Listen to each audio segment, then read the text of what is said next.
दोस्तों, भारत पाकिस्तान घमासान में आपका बहुत बहुत स्वागत है। हाल ही में खबर ऐसी मिली है कि ड्यूरेंट लाइन पे पाकिस्तान और अफगानिस्तान के बीच में, यानी कि तालिबान की फोर्सेस और पाकिस्तान आर्मी के बीच में हो गई सॉलिड झड़प।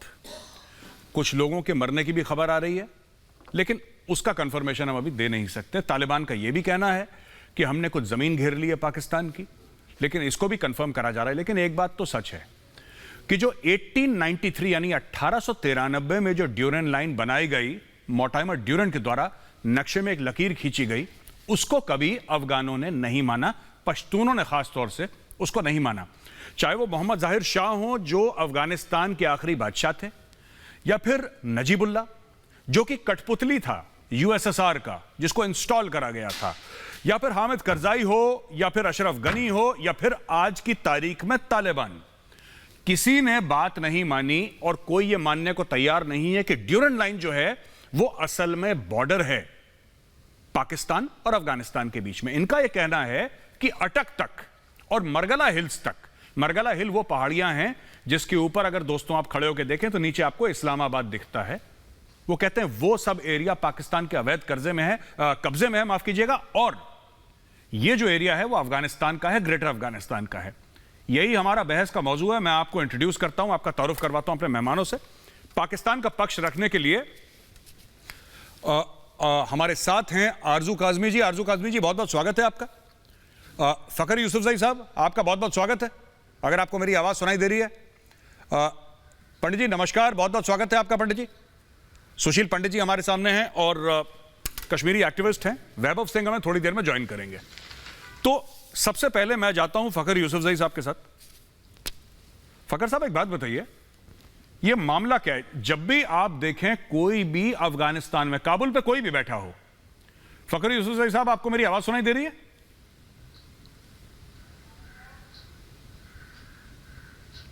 स्टूडियो, मुझे लगता है उनको मेरी आवाज नहीं सुनाई दे रही, आप जरा उनका लिंक ठीक करवाएं। हाँ, मैं जाता हूं आरजू काज़मी के पास। आरजू जी, एक बात बताइए, काबुल पे कोई भी बैठा हो, वो अफगानिस्तान का बादशाह मोहम्मद जाहिर शाह वो बैठा हो, या फिर कोई और बैठा हो, आज तालिबान, कल अशरफ गनी, हामिद करजाई, कोई भी हो, उन्होंने ड्यूरेंट लाइन को तस्लीम करा ही नहीं। वो तो कह रहे हैं अटक और अटक से आगे भी अफगानिस्तान का एरिया है। मेरा आपसे बात यह पूछनी है आरजू जी, मैं आपसे ये सवाल पूछना चाहता हूं कि फिर भी पाकिस्तान क्यों हर जगह जाके इनकी पैरवी कर रहा है? हर जगह कह रहा है इनको पैसे दे दो, हर जगह कह रहा है इनको रिकॉग्नाइज कर लो, हर जगह पाकिस्तान तालिबान कर रहा है, अपना नाम खराब कर रहा है। लेकिन ड्यूरेंट लाइन, वो पाकिस्तान की जो सॉवरेनिटी है, जो खुद मुख्तारी है, उसको तक नहीं मानते। आरजू जी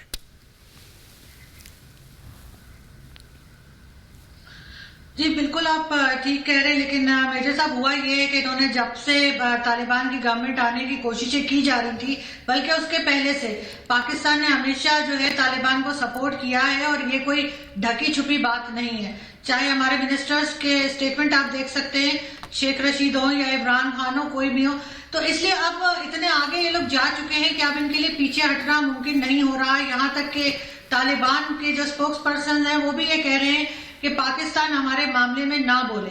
लेकिन पाकिस्तान अब इतना आगे जा चुका है कि अब उनको यही लग रहा है कि शायद हर जगह अगर हम इनका प्रचार करेंगे, हर जगह अगर हम इनकी तारीफें करेंगे, इनके लिए मदद मांगेंगे, तो शायद पाकिस्तान को मुश्किल वक्त ना देखना पड़े और बॉर्डर पे टेंशन ना हो। मगर होगी, क्योंकि जैसे सभी जानते हैं ड्यूरेंट लाइन को कभी नहीं माना अफगानिस्तान की गवर्नमेंट ही, तब भी नहीं था, और तालिबान तो कभी भी नहीं मानते। बाकी जो ये समझ रहे थे पाकिस्तान वाले कि जी टीटीपी को ये हैंडल कर लेंगे, तो टीटीपी और तालिबान, अफगान तालिबान एक ही है, ये बात भी अब सबकी समझ में आ चुकी है। और अब इमरान खान हो या एस्टैब्लिशमेंट हो या फौज हो, इन लोगों को अब ये बात समझ में किसी तरीके से आ नहीं रही कि अब ये जो सब इन्होंने गड़बड़ मचाई थी, जो इन्होंने सपोर्ट करके एक अपने लिए मुश्किल खड़ी की है, उससे निकला कैसे जाए। क्योंकि अगर हम सपोर्ट नहीं करते इनको तो भी मुश्किल है, वहां पे अटैक्स बढ़ जाएंगे बॉर्डर के ऊपर। अगर इनके खिलाफ बात करेंगे तब भी वो पाकिस्तान में अटैक्स करेंगे। इसके अलावा बहुत सारे रेफ्यूजीज आ सकते हैं पाकिस्तान में, जो पाकिस्तान अफोर्ड नहीं कर सकता। कोई माने या ना माने, उससे भी डरे हुए। और अभी भी अगर आप इस्लामाबाद कभी कोई देखे या आपको दिखा पाए, तो यहाँ पे बेतहाशा अफगानी भर चुके हैं। अफगानिस्तान से जो अफगान आए हैं वो बहुत ज्यादा है इस वक्त इस्लामाबाद में, खासतौर पे हर जगह आपको अफगान नजर आएंगे। और पहले भी थे, ये मैं कहती हूँ कि पहले बिल्कुल थे, इनकी यहाँ पर बिजनेसेस भी थे, लेकिन अब बहुत ज्यादा आपको सड़क पे चलते फिरते हर 5 में से कम भी 2 जो है वो आपको अफगान नजर आ रहे हैं, और ये तादाद बढ़ती जा रही है। और इस चीज से गवर्नमेंट भी परेशान है और एस्टैब्लिशमेंट भी, जिन्होंने हमेशा से खुदा जाने किस लिए इनका साथ दिया था, और अब इनकी समझ में कुछ नहीं आ रहा। बिल्कुल बिल्कुल बिल्कुल। हमारे साथ वैभव सिंह भी हैं। वैभव, बहुत बहुत स्वागत है आपका। और वैभव, आरजू जी ने यह बोला है कि साहब रेफ्यूजी जो हैं वो पाकिस्तान में आ जाएंगे, इसलिए बहुत परेशानी है। और कई चीजें उन्होंने 3, 4, 5 पॉइंट दिए कि पाकिस्तान क्यों परेशान है इस पूरे अफगानिस्तान के सूरत हाल से। लेकिन मैं आपसे पूछना चाहता हूं कि अफगानिस्तान तो लैंडलॉक्ड कंट्री है। ईरान तो कभी नहीं कहता कि तालिबान को रिकॉग्नाइज करो या तालिबान को पैसे दो या हमारे यहां रेफ्यूजी आ जाएंगे। तजाकिस्तान भी नहीं कहता, तुर्कमेनिस्तान भी नहीं कहता, उज्बेकिस्तान भी नहीं कहता, चाइना तो खैर छोड़ दीजिए, they are connected through the Wakhan corridor, China को छोड़ दीजिए, वो तो अलग ही मुल्क है। लेकिन मैं ये कह रहा हूं कि ये सब मुस्लिम ममालिक जो आसपास हैं, उन्होंने तो कभी कंप्लेंट नहीं करी कि हमारे यहां रेफ्यूजी आ जाएंगे। ये खास तौर से पाकिस्तान में ही क्यों प्रॉब्लम है वैभव? ये पाकिस्तान को ही ये सब प्रॉब्लम्स क्यों हैं?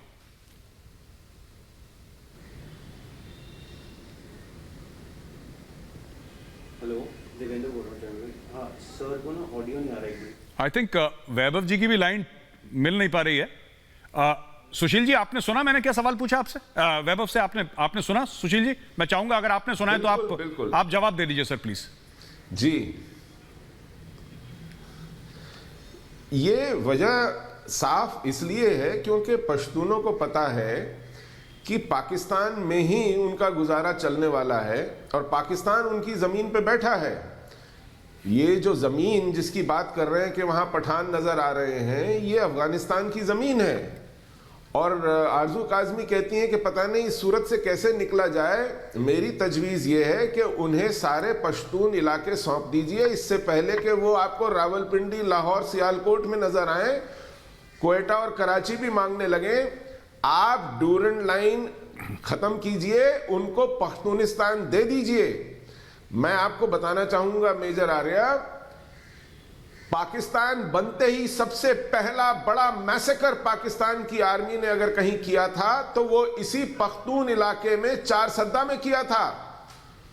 उसको बबर्रा मैसेकर कहते हैं। 150 से ज्यादा खुदाई खिदमतगार गोली से उड़ा दिए गए थे, 400 से ज्यादा जख्मी हुए थे, क्योंकि वो प्रोटेस्ट कर रहे थे, एहतजाज कर रहे थे कि उनकी चुनी हुई सरकार बर्खास्त की गई।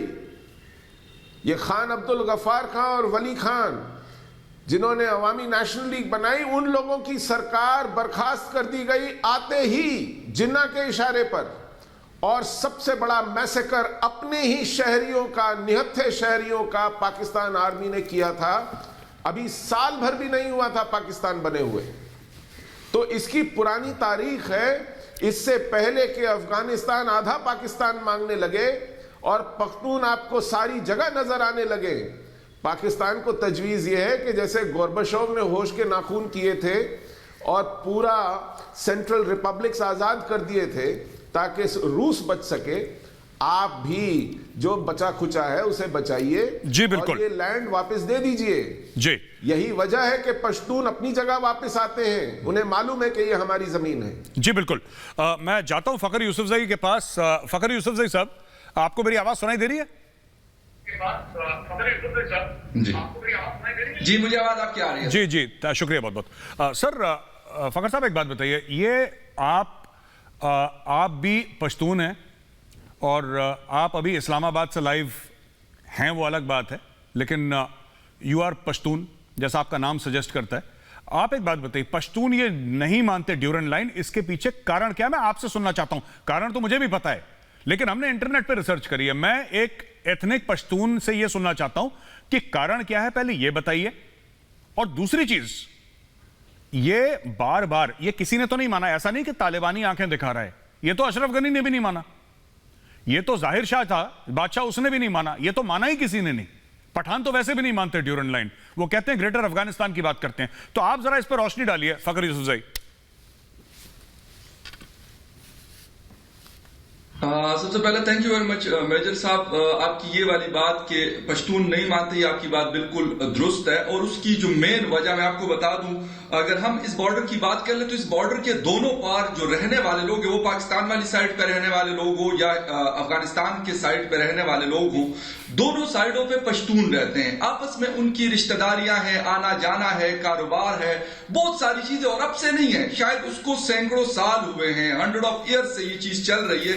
तो जब आप उनको अलग करते हैं, यानी स्पेशली जब फेंसिंग हो रही थी, तो इस फेंसिंग के ऊपर दोनों साइड से बहुत ज्यादा रिएक्शन आया था। ये नहीं कि सिर्फ अफगानिस्तान ने उसके ऊपर रिएक्ट किया था, पाकिस्तान की जहां पे अभी आपकी वीडियो मेरा ख्याल आपने दिखाई भी होगी जो वायरल हुई, ममंद डिस्ट्रिक्ट है, अभी इस वक्त ये ममंद एजेंसी हुआ करता था, इसके दोनों पार नंगरहार में भी और हमारे इस तरफ पाकिस्तान वाले साइड पे भी दोनों के आपस में बहुत आना जाना, बहुत ज्यादा रिश्तेदारी और ये सारी चीजें। तो वो कहते हैं कि आप हमें अलग क्यों कर रहे हैं, आप हमारे बीच में दीवार क्यों खड़ी कर रहे हैं। बेशक हम ये नहीं कहते कि हम यहां वाले जो है अफगानिस्तान के हो जाएंगे या अफगानिस्तान वाले पाकिस्तानी हो जाएंगे, बट द थिंग इज कि हमारा आना जाना, इसको आप जो मतलब दीवारें खड़ी कर रहे हैं, इसको लोग नहीं मानते।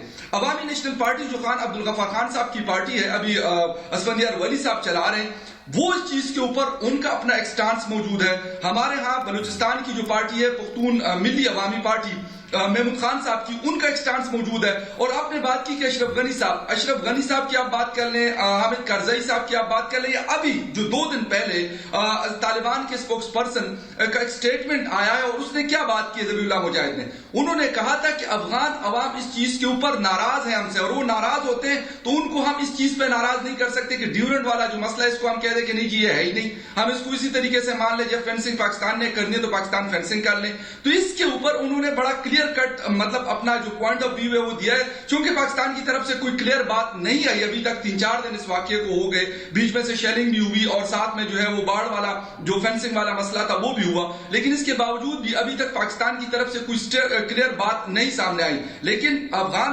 तालिबान की जब हम बात करते हैं, ज़बीहुल्लाह मुजाहिद हो, बिलाल करीमी साहब हो, उन्होंने क्लियर कट कहा है कि अब ये वाला जो इशू है ये न पहले हल हुआ था और न अब हल हुआ है। हाँ, अगर पाकिस्तान ने फेंसिंग करनी भी है तो हमसे पूछ के करेंगे, अगर हम अलाउ करेंगे तो पाकिस्तान फेंसिंग करेगा, वरना जो 10% या 15% रहता है उसको हम नहीं मानते। तो ये सारी चीजें हैं जो मतलब हिस्ट्री का एक हिस्सा है, शुरू से चलती आ रही है। हाँ, अगर इस डिस्प्यूट के ऊपर पाकिस्तान अफगानिस्तान के साथ किसी भी हुकूमत के साथ बातचीत कर ले और वो मान जाए, वहां की अवाम मान जाए कि हाँ यार ठीक है ये बॉर्डर यहां पे नहीं यहां पे होगा, तो शायद ये चीजें हो सकती है। दोनों साइडों को मेरे ख्याल में ऑन बोर्ड लेना पड़ेगा, सिर्फ अफगानिस्तान को नहीं, इस तरफ के लोगों का भी बहुत सारे मसले हैं। तो अगर ये करेंगे तो शायद फिर ये बॉर्डर जो है ये डिस्प्यूट सॉर्ट आउट हो सकता है। अदरवाइज अगर हम कहेंगे कि हम फेंसिंग करेंगे और वो लोग इसको एज इट इज मान जाएंगे तो ऐसा मुमकिन नहीं है। न पिछली हुकूमतों ने माना है, न अभी तालिबान की हुकूमत है जिसको प्रो पाकिस्तान हुकूमत कहा जाता है, उन्होंने भी क्लियर कट ये बात पाकिस्तान को बता दी कि भाई साहब ये हम मानने वाले नहीं है, ये आप चीज जो कर रहे हैं ये आप गलत कर रहे हैं और हम इसको नहीं मानते। वैभव, आपने सुनी पूरी बात, आपने सुनी होगी आरजू जी ने क्या बोला, सुशील पंडित जी ने क्या बोला, फखर यूसुफजई साहब ने क्या बोला, आपने पूरी बात सुनी। मैं आपसे ये पूछना चाहता हूं वैभव कि बात सिर्फ जज्बातों की नहीं है, बात सिर्फ ऐसा नहीं कि आधा खानदान इधर है आधा खानदान उधर है, बात यह है कि ये अटक और मरगला हिल्स तक क्लेम करते हैं।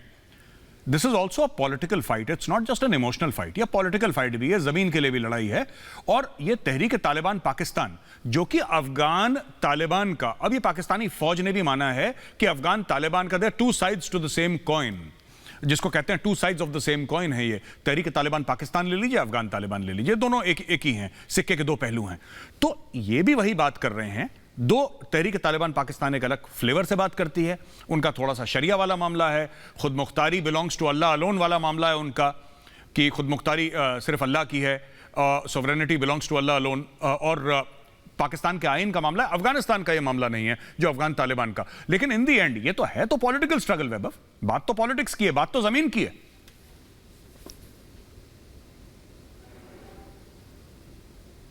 नहीं, बेसिकली टीटीपी जो है, तहरीक तालिबान पाकिस्तान, उस जुबान में बात करती है जो जुबान पाकिस्तान आर्मी को और पाकिस्तानियों को समझ में आती है। तो ये बेसिक डिफरेंस है। और पाकिस्तान टीटीपी वही बात कर रही है जो कि अफगान तालिबान अफगानिस्तान में करती रही है। टीटीपी की जुबान, टीटीपी के एक्शंस, टीटीपी का कोई भी कदम जो टीटीपी ले रही है वो बिल्कुल भी अलग नहीं है अफगान तालिबान से। द ओनली डिफरेंस, जो सिर्फ डिफरेंस ये है कि जो अफगान तालिबान अफगानिस्तान में करता रहा है वही टीटीपी पाकिस्तान में कर रही है। ये पाकिस्तानियों का दोगलापन है, उनकी हिपोक्रेसी है कि वो अफगान तालिबान को तो सपोर्ट करते हैं, उनको जस्टिफाई करते हैं। वहां का प्राइम मिनिस्टर इमरान खान ये कहता है कि अफगानों ने गुलामी की जंजीरें तोड़ दी, लेकिन जब टीटीपी वही सारी चीजें जब पाकिस्तान पे अप्लाई करता है, सेम फिनोमेना सेम फॉर्मूला जब पाकिस्तान पे अप्लाई होता है तो इनको तकलीफ होती है, वो उनको दहशतगर्द बोलते हैं।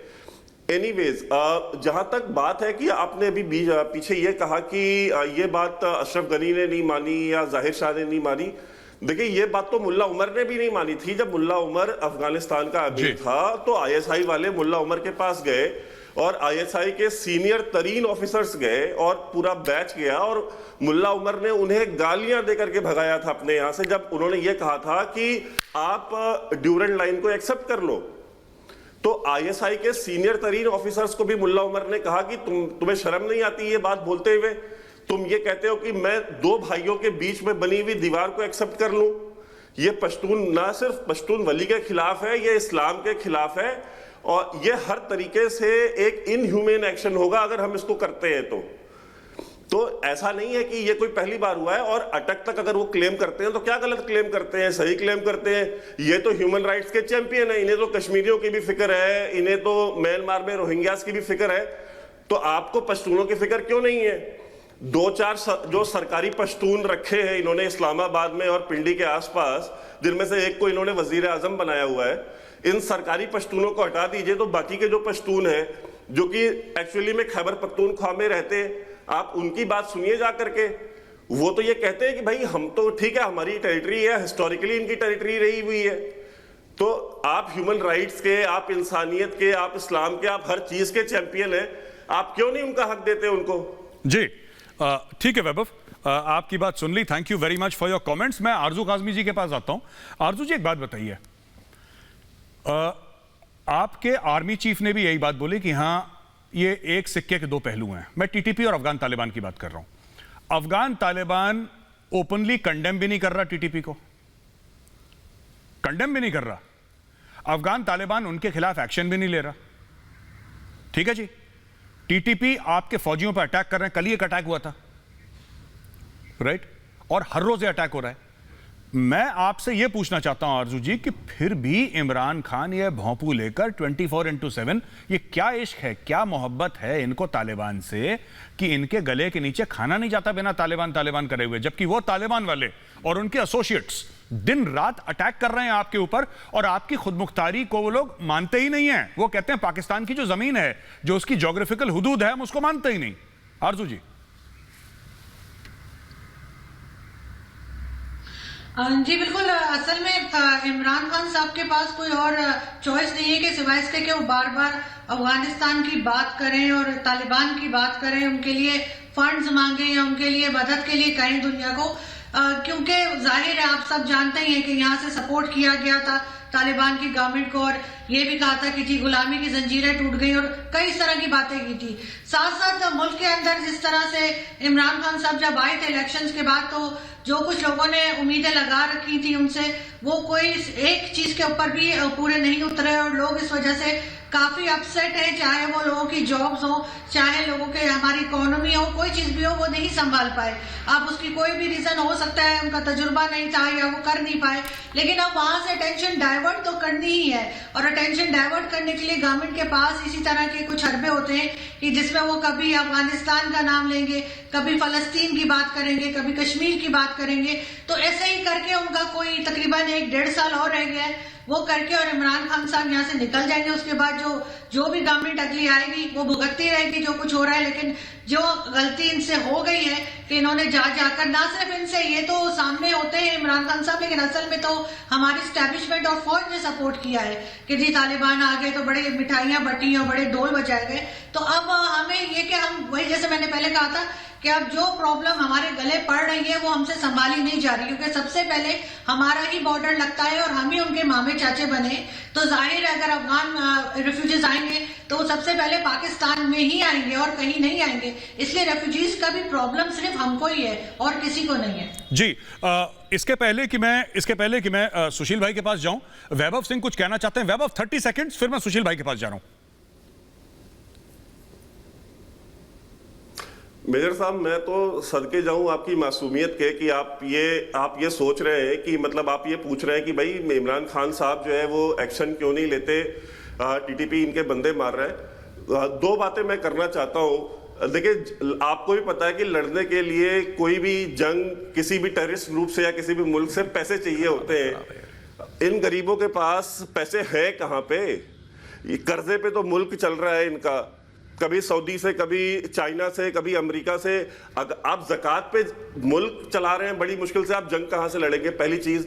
दूसरा सवाल मैं चाहता हूं कि आप इनसे पूछें कि जो ये अरबों रुपए, अरबों डॉलर्स लगा करके इन्होंने जो बाढ़ लगाई थी अफगानिस्तान बॉर्डर पे, जो पाकिस्तान फौज ने कही थी कि ये बाढ़ और ये फेंसिंग हो जाएगी तो उसके बाद बिल्कुल इन्फिल्ट्रेशन बंद हो जाएगा और बिल्कुल अफगान पश्तून जो भी है ये पाकिस्तान नहीं आ पाएंगे, तो वो पैसे कहाँ गए? कौन सी फौजी फाउंडेशन ने और किस जनरल ने खाए हैं? क्या इनकी हिम्मत है कि पूछ सके कि पाकिस्तान आर्मी के वो कौन से फौजी थे जिन्होंने ये पाकिस्तान के गरीब आवाम के अरबों रुपए खा गए बाढ़ के नाम पे, और उसके बाद भी इनको हर दूसरा तीसरा बंदा अगर कराची में और इस्लामाबाद में एक पश्तून दिख रहा है अफगानिस्तान का, तो वो कैसे दिख रहा है? जी बिल्कुल, ठीक है वैभव, आपका पॉइंट आ गया मेरे पास। मैं जाता हूं अभी सुशील पंडित जी के पास। सुशील पंडित जी, ये नीलम इरशाद शेख थी, पीटीआई की स्पोक्स पर्सन थी। उन्होंने बोला था कि साहब, जरा सुशील पंडित जी को लाइएगा स्क्रीन पे। उन्होंने ये बोला था कि ये जो तालिबान वाले जो है ना, ये आ गए हैं अभी और तालिबान अब हमें कश्मीर लेके देंगे। तो यहां पे तो बात उल्टी पड़ गई। वो तो कह रहे हैं कि कश्मीर को छोड़ो, हमें कश्मीर में जीरो इंटरेस्ट है। आप ये बताओ कि जो आपकी जमीन है वो हमें कब दे रहे हो? अटक तक और मरगला हिल्स, ये तो उल्टा ही पासा पलट गया बिल्कुल। पंडित जी। बिल्कुल बिल्कुल नहीं, देखिए, पाकिस्तान को उन्हीं के एक अजीम शायर इकबाल की ये गज़ल याद दिलाने का मौका है, जिसमें उन्होंने वतनियत के बारे में कहा था कि इन ताज़ा खुदाओं में बड़ा सबसे वतन है, जो पैरहन इसका है वो मजहब का कफन है। तो अफ़गान जिनको आपने इस्लाम की घुट्टी पिलाई है, ये तालिबान आज इसी बात से, इसी तसव्वुर, इसी नज़रियाती शौक में आपसे वापस मांग रहे हैं उस ज़मीन को और उखाड़ फेंक रहे हैं। ये जो वतनियत की दीवारें और ये जो बाढ़ आप लगाते हैं, ये आज आप ही के गले इसलिए पड़ रही हैं क्योंकि आप जो इनको पढ़ाते लिखाते हैं, मदरसों में जो इनको घुट्टी पिलाते हैं, वही आज वापस लौट के आ रही है आपके गले पड़ने। तो आप तय कर लीजिए इन कॉन्ट्रडिक्शंस में इस मुल्क को कैसे चलाएंगे और कश्मीर किस बात पे मांगेंगे। आप पहले अपनी हिस्से दुरुस्त कीजिए। कराची आज एक युद्ध का मैदान जैसा लगता है, जंग मैदान बन गया है, मैदान जंग। वहां पर एक इलाके और दूसरे इलाके में फायरिंग होती है और आपको आर्मी भेजनी पड़ती है। सिंधी तो आपने वहां से निपटा दिए। तो पाकिस्तान खुद आज इस स्ट्रगल में, इस कॉन्ट्रडिक्शन में जी रहा है, जहां उन्होंने एक तरफ वतन बनाने की बात की और दूसरी तरफ वतनियत को ही सिरे से नकार दिया है। तो कश्मीर तो खैर इनके खामो ख्याल में कभी नहीं आएगा कि ख्वाब देखना बंद कर दें, क्योंकि उसके ख्वाब के चलते ये टुकड़े टुकड़े हुए जा रहे हैं, बर्बाद हुए जा रहे हैं और आज लेने के देने पड़ गए हैं। पश्तून तहफ़्फ़ुज़ मूवमेंट इनसे संभल नहीं रही है और तहरीक लब्बैक इनको लगता है कि वही एक गोंद है जिससे पाकिस्तान चिपका के रखा जा सकता है एक तरफ। वो भी आज किसी दिन गले पड़ जाएगी और इनको पता चलेगा कि अब ISIS और अलकायदा जैसे लोग सर पे सवार होने जा रहे हैं, जो पाकिस्तान में तालिबान हुकूमत की नाक में दम कर रहे हैं। जी, तो ये सीरीज ऑफ कॉन्ट्रडिक्शंस जो है, ये इनका इंतजार कर रही है आने वाले दौर में। जी बिल्कुल बिल्कुल। मैं जाता हूं फखर यूसुफजई साहब के पास। ये जो PTM है ना, पश्तून तहफ़्फ़ुज़ मूवमेंट, ये तो लार्जली पीसफुल मूवमेंट है। और बात करी थी सुशील पंडित जी ने खुदाई खिदमतगारों की, फ्रंटियर गांधी, इंडिया में भी बहुत बहुत ज़्यादा इज्जत है उनकी, खान अब्दुल गफ़ार खान की। ही वॉज लाइक, मतलब जिनको फ्रंटियर गांधी कह दिया तो आपने। और उसी तर्ज पे चली है मंजूर पश्तीन की मुहिम। मंजूर पश्तीन ने भी हथियार नहीं उठाए, लेकिन पाकिस्तान ने फिर वो वो अली वजीर को पता नहीं कहाँ है बेचारा, अभी तक तो मुझे पता ही नहीं कहाँ पे। आई थिंक वैभव को पता है, वैभव भी जासूस है यहाँ पे। जरा वैभव को लाइए स्क्रीन पे, मैं वैभव से पूछता हूँ। वैभव, आपके सोर्सेस क्या बता रहे हैं, अली वजीर कहाँ पे? ये जासूस है वैभव, मैं आपको बता, he will be knowing. But उसको on a serious note Ali Wazir को गायब कर दिया। ठीक है, मोहसिन दावर चलो अभी तक ठीक ठाक बेचारा बचा हुआ है। मैं आपसे फकर साहब ये जानना चाहता हूं कि इवन द पीपल, आप ड्यूरेंट लाइन को, अफगानिस्तान को, तालिबान को एक मिनट छोड़ दीजिए, कोने में लगाते हैं, इवन द पश्तून्स, वो पश्तून जो पाकिस्तान के आइन को तस्लीम कर रहे हैं, वो ये नहीं कह रहे कि हमें अलहदा मुल्क चाहिए, वो फौज के खिलाफ कुछ कार्रवाई नहीं कर रहे, वो चुपचाप धरने पे बैठे हुए हैं, राइट? अभी तक, क्योंकि जो पश्तूनों का जो इतिहास रहा है, पश्तूनों की हिस्ट्री रही है, और आप खुद पश्तून हैं, आपको पता होगा, मैं कोई आपको मुझसे बेहतर पता है, पश्तूनों की हिस्ट्री रही है, तो उस हिस्ट्री में तो उन्होंने अलेक्जेंडर को भी लपेटा, उस हिस्ट्री में उन्होंने सोवियत रशिया को भी लपेटा, उन्होंने अमेरिकन को भी लपेटा। तो जब तक ये चुप हैं तो इनकी बात क्यों नहीं सुन लेती पाकिस्तानी जो सरकार है? जो मंजूर पश्तीन चुपचाप बैठा है बेचारा, कुछ नहीं कह रहा। अब ये चाहते हैं पश्तून हथियार उठाएं, हथियार उठाएंगे फिर वो तांडव करेंगे।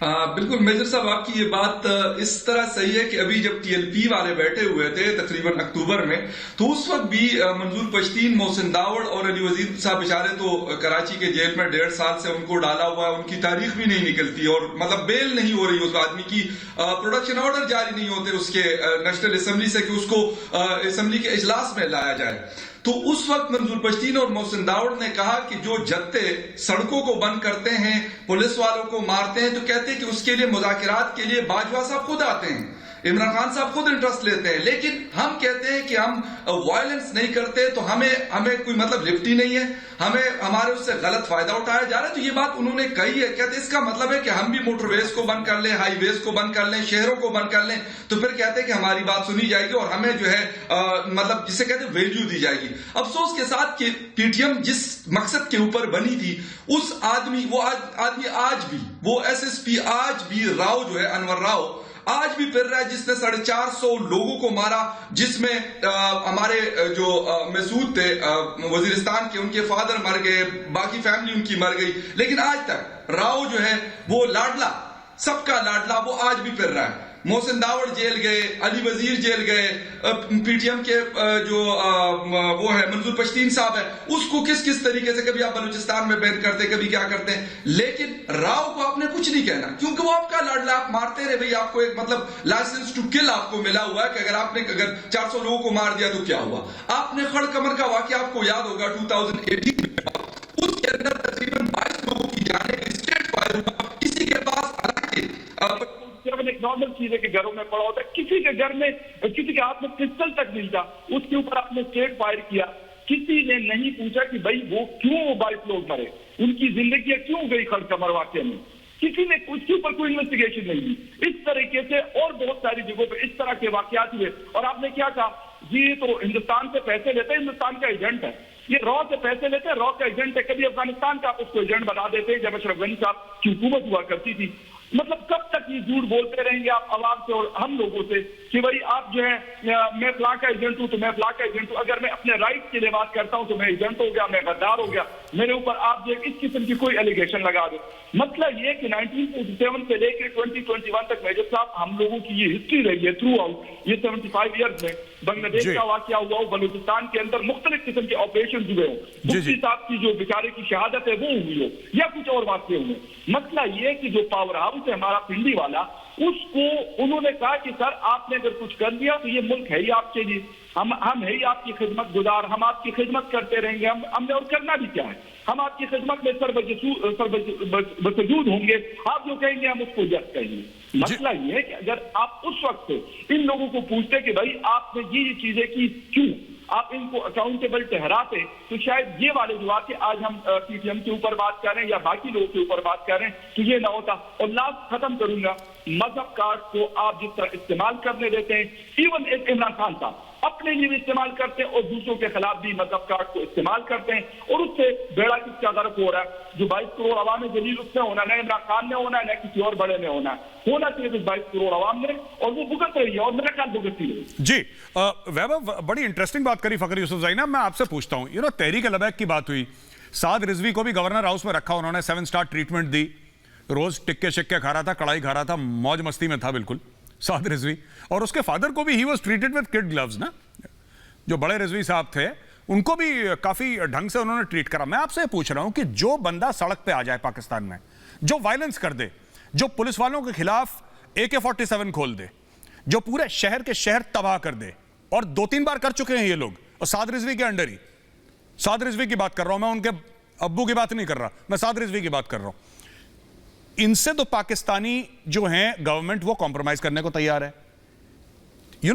मैं तहरीक लबैक, तहरीक तालिबान पाकिस्तान की बात करो, उनके साथ भी मुज़ाकरात करने को तैयार है, जो कि रोज पाकिस्तानी फौजी को मारते हैं। लेकिन पश्तून तहफ़्फ़ुज़ मूवमेंट जो चुपचाप बैठी है, एंड जो मंजूर पश्तीन है, he is walking in the same footsteps of Frontier Gandhi, Khan Abdul Ghaffar Khan के ही फुटस्टेप्स पर चल रहे हैं, यानी कि एब्सोल्युटली नॉन वायलेंट, किसी को कुछ नहीं बोलना, हम सिर्फ अपनी मांगे रखने के लिए उसको दबा रहे हैं। ये क्यों हो रहा है? ये जरा ये माइंडसेट समझाइए। जो खून बहाता है उसके साथ बैठ के मुज़ाकरात कर लेते हैं, और जो हाथ जोड़ के बड़ी विनम्रता से, बड़े प्यार से, इज्जत से, मोहब्बत से बात करता है, उनको तो जेल में डाल रखा है। वो बेचारा 1.5 साल से अली वजीर, ये बता रहे हैं कि 1.5 साल से अली वजीर कराची की जेल में।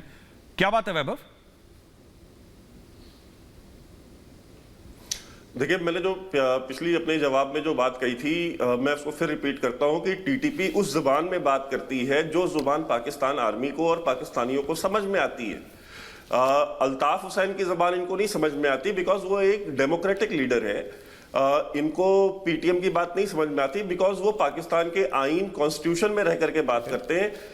और इंडियन आर्मी को भी ये बात पता है कि पाकिस्तान आर्मी को कौन सी जुबान समझ में आती है। आप कभी भी देख लीजिए, आप खुद फौज में रहे हैं, जब ये सीज फायर वायलेट करते हैं, अब इनको जब 5 गुना 6 गुना जब रिस्पांस मिलता है बॉर्डर पे, तब ये बिल्कुल शांत हो जाते हैं, बिल्कुल चुप हो जाते हैं। अदरवाइज इनको दिवाली मनाने का बहुत शौक होता है। तो ये पाकिस्तान फौज का नेचर है। कोई भी बुली होता है, वो बुली तब तक होता है जब तक आप उसकी जो बुलिंग है उसको आप बर्दाश्त करते हैं। जब आप खड़े हो जाते हैं तब वो बुली नहीं रहता। बिल्कुल बिल्कुल। वैभव, बात ये फकर यूसुफ जही साहब जो बात कर रहे, वैभव, आई एम सॉरी, मैं माफी चाहता हूं आपसे, मैं आपको बीच में काट रहा हूं, मेरे पास बिल्कुल 1.5 मिनट बाकी है। आरजू जी, मैं आपको दूंगा 40 सेकंड, आप 40 सेकंड में इस प्रोग्राम को क्लोज करिए। आखिरी कमेंट्स में आपसे चाहूंगा, आपको फ्यूचर क्या लग रहा है ड्यूरेंट लाइन का, बस आप करिए, फिर मैं प्रोग्राम क्लोज कर रहा हूं। यूसुफ जही साहब ने जो जो बातें कही है, चाहे वो खार कमर मैसेकर, इन सारी बातों में बस मुझे ये बता दें कि वो कौन सी ताकत है। हमारे पास अपने लोगों को रोटी खिलाने के पैसे नहीं, लेकिन लड़ने के पैसे, और इसी किस्म की जो है वो बेवकूफियां दिखाते रहते, कभी तालिबान को सपोर्ट करना और कभी TLP को सपोर्ट करना। तो इस चीज से हमारे पास बहुत पैसे फालतू, पैसा चाहे कमाया हो या मांगेगा हो, पैसा तो पैसा होता है ना, हम चाहे मांग के ले आए लेकिन पैसा है हमारे पास। जी, बहुत बहुत धन्यवाद मेरे सारे गेस्ट्स, आपका जुड़ने का। वैभव सिंह, सुशील पंडित, आरजू काजमी, फकर यूसुफजई, आप सब जुड़े, आप सब दर्शकों का बहुत बहुत धन्यवाद। आखिरी में सिर्फ एक बात कहूंगा कि तालिबान ने कभी नहीं बोला कि आप हमारे लिए पैसे मांगिए। तालिबान ने सिर्फ ये बोला कि $9.5 बिलियन जो तालिबान को लगता है उनके पैसे अमेरिका ने रोक रखे हैं, वो उन्होंने वापस अपने पैसे जो तालिबान को लगता है उनके, वो मांगे। लेकिन पाकिस्तान फिर भी तालिबान के लिए दुनिया भर में भीख मांग रहा है। खैर दोस्तों, इसमें आप और हम क्या कह सकते हैं, अपना अपना स्किल सेट होता है, अपना अपना USP होता है। पाकिस्तान का जो है, पाकिस्तान वही काम कर रहा है। बहुत बहुत धन्यवाद हमें ज्वाइन इन करने के लिए। अगले हफ्ते मैं मिलूंगा कुछ और खास मेहमानों के साथ, एक और मौजू पे हमारी बहस होगी। मेरी टीम जो कि रिपब्लिक भारत के स्टूडियो में है, और मेरी तरफ से आप सबको जय हिंद।